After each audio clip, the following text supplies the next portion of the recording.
Good day, people. Happy Monday, October 1, 2:44 p.m. This is going to be pretty quick today, okay? I was watching ID, of course, and here comes this thing on there about the Jim Jones camp, Jonestown, right? And it dawns on me, and these things have a way of slipping up on me when I'm not at the computer, and with a bad knee, I have to hobble back here, of course, and try to do something with my newly gained knowledge. But John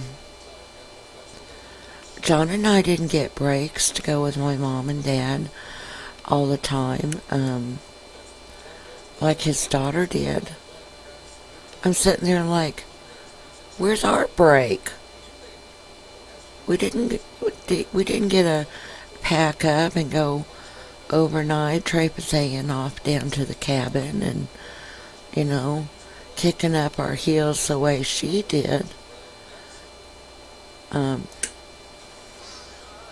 was just life. We stayed home and did what we did around the house and trying to get bettered, get our house bettered as we were going along. Sometimes it was at a snail's pace because for a long time we just didn't have anything to work with. And my mom every once in a while would give us something, of course, like, well, I was digging through my cabinet and here's some extra pans or, stuff like that. Just not anything real great, but it was help, So, but I started thinking her indicators were all backwards. And maybe that's because someone helped her. Like her mother was pretty much a stronghold figure in her life with the letters back and forth and the phone calls and the visits. Even though she didn't ever step foot in our house. Okay, her mother was always a strong figure in her life, all right? And they had been accused up there at that commune of being a mind control commune. And I've shown stuff on the internet that I had run across that indicate the same exact thing, okay? So maybe while her mother was mind controlling her, she got some pages in backwards or wrong, upside down or something. So, that's not what brainwashing and mind control is to everyone, alright? That's just my little explanation for right now with what was going on in the front room on TV in connection with a commune, okay? Well, there's more like cult. But still, the underlying thing is to give it all up and be controlled by somebody. Pretty much. Okay? But those indicators being backwards. Alright? Like, alright, I've got the power. The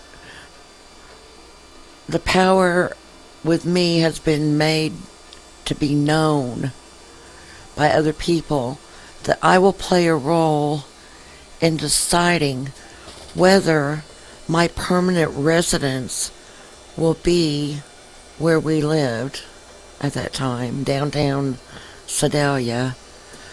This is my power that I've been given to do with as I so choose, alright? Now, to some kids, having power is no big deal. They have power from the moment they get up out of bed in the morning and start their rolling holy hell terror, and they keep on that all day, People fear them, or they just feel like it's no use to try to control them, but they've got power. They're not powerless. Okay? Just like her. This power she was given to help with the decision making of whether or not her permanent residence was going to become the same address as ours. Okay, wherever that physical location would be for anybody else who's listening to this, right? Okay, through the divorce decree modification hearing. All right? She didn't indicate that she didn't want that to happen. So it happened. Where's the indicators that are screaming bloody murder to whoever is in charge of her case up there at that time in Iowa? Okay? Because she didn't have a case down here. Alright? We tried that when John wanted to get her help, and they're like, no, we don't want her. What do we want her for? Okay? She opened the case on me, and you've heard the story before, after I called the police on her. That opened her case with Family Services in Missouri. Alright? That may have been part of their beef behind it to begin with. I don't know. It just wasn't going the way it needed to go for anyone. Alright? So she got that case open, but she's not, like I said, jumping up and down, screaming bloody murder, whatever, to say, whoa, stop this machine called the judicial system, court, and don't let them push this through. Don't let them sign my life over to John Myers, who would become my primary caregiver. Don't do it. I don't want it that way. I know I'm now 6 weeks used to living with electricity and plumbing in a town with trains and planes and automobiles, but I have loving grandparents and a grandmother too, who, if we tweaked this situation a little bit, could probably be talked into letting me live there. Okay? So none of that happened. Where's that indicator to the grandparents? She had communication open with either of them, and the one grandmother on her mom's side, who at the time was single, did communicate with John that she was going to be close after returning from a trip, and if it was alright if she stopped by and visit the kids. Well, of course it was. So she came, but she was the only one of those who had ever stepped inside our house other than the two kids. Okay, so to me this is all very, very, very strange. You know, this is like, there's something rotten in Denmark, folks, with this. I'd love to know what it is. Okay? The indicator signals aren't working, you know? Alright, and let me think of another one real quick if I can. When she was with my mom and dad. Alright. Do we have to go back now? Could have been what she said. I really don't want to go back. Can I stay with you guys? Because kids will talk their crap, you know? We couldn't hardly ever talk anything around my son, because when we did, and it was kind of funny and cute, that mouth would just fly open, and what he heard us say would come flying out of his mouth, right? So my mother would have then called me or come over when she brought his daughter back after their camp out. She says she does not want to be here. You want to let me know what's kind of going on with that, John, Veronica? She wouldn't have, she would have faced us with it. She would have brought this clearly to our attention, that that's what was going on. That it had been made known to her over that weekend that his daughter did not want to return. But it didn't. So that's another indicator that wasn't working properly. If there were rapes in the home, certain indicators are going to work properly. They're going to function as they should function. You know? I'm not a genius or anything, but I do know some things. Alright? There was not that indicator. When she went to visit with her mother at the commune for the court-ordered visitations, and they were regularly scheduled, we already knew when they were going to occur. We already, might as well mark it in the appointment book. We can't do this, that, or the other thing if she has any part in it, because she's going to be at visitation with her mom in Iowa and won't be back to such and such. Okay?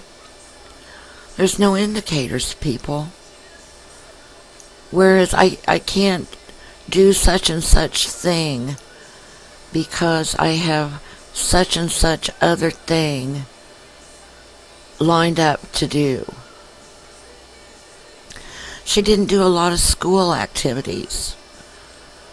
But the one I do know she did was a choral music.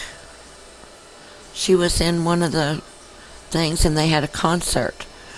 Well, I really didn't have anything for her to wear, and our money was tied up, you know what I'm saying, with either project materials and supplies we'd already purchased for the month and just waiting to do the jobs, or with fuel to run back and forth, stuff like that. So we went up to my sister's for something, dinner. And of course she went.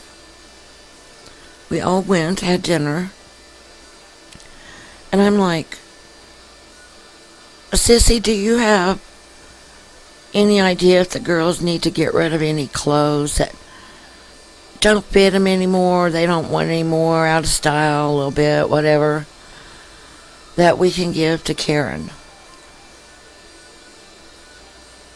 Well, yeah, I think so, she said, and one got us a bag. Well, in the bag was this really pretty little pink tea dress that my niece had to have for something. I don't know exactly what it was. But it was just really, really nice, with the lace overlay and just charming. And so she had that vocal music concert, and that's what she wore. Well, before they got there, we had purchased some stuff from Jackson Perkins. Excuse me. And I guess we like them, not because of the price, but because they were guaranteed. Some of them are, some of them aren't, but he happened to know that company, so that's the one we went with. And I always thought that pink and yellow roses were just gorgeous, just so nice to look at. So we had a couple of those pink and yellow rose bushes there on the alley side, which is the south side of the house, put near our dining room and front room window. So he went out and selected a bud, or she did, and I helped her get it pinned in her hair, for that concert, and it just looked nice, It wasn't a big extravagance, it wasn't a whoop-de-doo popularity thing. It was, we're going to do this concert and we need to look our best. And so that's what our goal was for her to look her best. And I think we did real good, under the circumstances, okay? So, people can make it happen, right?